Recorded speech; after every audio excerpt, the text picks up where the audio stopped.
నమస్తే మిత్రులారా, ఎలా ఉండు మీరందరూ?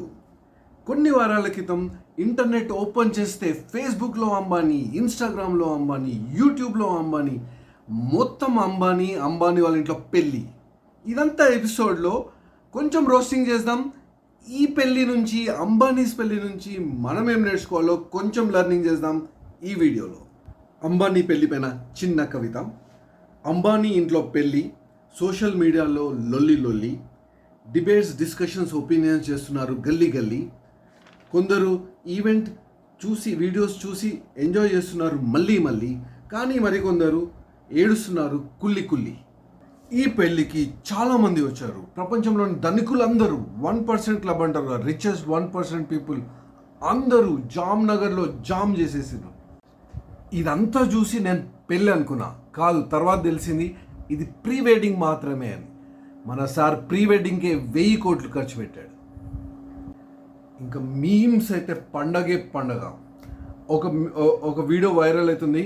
అక్కడ అంబానీ గారు, అనంత్ వాళ్ళ కోడలు వాళ్ళందరూ వడ్డిస్తే షో ఆఫ్ చూయించుకుంటున్నారు అంటున్నారు.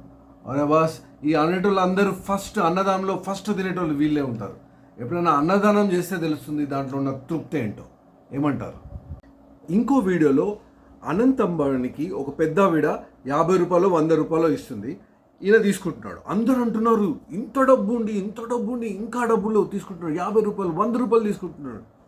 అరే బాబు, ఆ పెద్ద ఆవిడ ఆశీర్వాదం రూపంలో 50 రూపాయలు 100 రూపాయలు ఇస్తే అనంత్ అంబానీ తీసుకున్నాడు.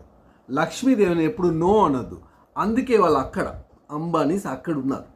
అర్థమైందా? ఇంకో వీడియో వైరల్ అవుతుంది. కొన్ని సంవత్సరాల క్రితం షారుఖ్ ఖాన్ ఒక ఇంటర్వ్యూలో అన్నాడు, 3 ఖాన్స్తో సినిమా తీయడం, షో చేయాలంటే మీరు చెడ్డీ బనియన్ అమ్మేసుకోవాలి, ఇంపాసిబుల్ అని. కానీ ఇక్కడ ఎవరున్నారు? మహేంద్ర బాహుబలి. అదే అండి, మన ముఖేష్ అంబానీ గారు 3 ఖాన్స్తో ఒకటే స్టేజ్ మీద ఒకటే సాంగ్లో ఆడిచ్చాడు. That is Ambani. లాస్ట్లో అంబానీ తన కొడుకు పెళ్ళికి 1000 కోట్లు ఖర్చు పెట్టాడని ఏడుపు, కుల్లి ఏడుపు. బాస్ అంబానీ తన మొత్తం వెల్త్లో 1% కూడా ఖర్చు పెట్టలేదు. 20-30 వేలు వచ్చే శాలరీ వచ్చే ఫాదర్ కూడా తన కూతురు పెళ్ళికి 20 లక్షలు ఈజీగా ఖర్చు పెడతారు.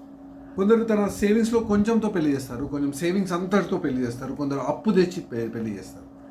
సో పియర్ ప్రెషర్, పక్కోళ్ళు వాళ్ళు అనుకుంటారు, సొసైటీ, ఫ్యామిలీ, ఆ ప్రెషర్తో గ్రాండ్గా చేయాలని ఎక్కువ అప్పు చేసి కూడా చేస్తున్నారు.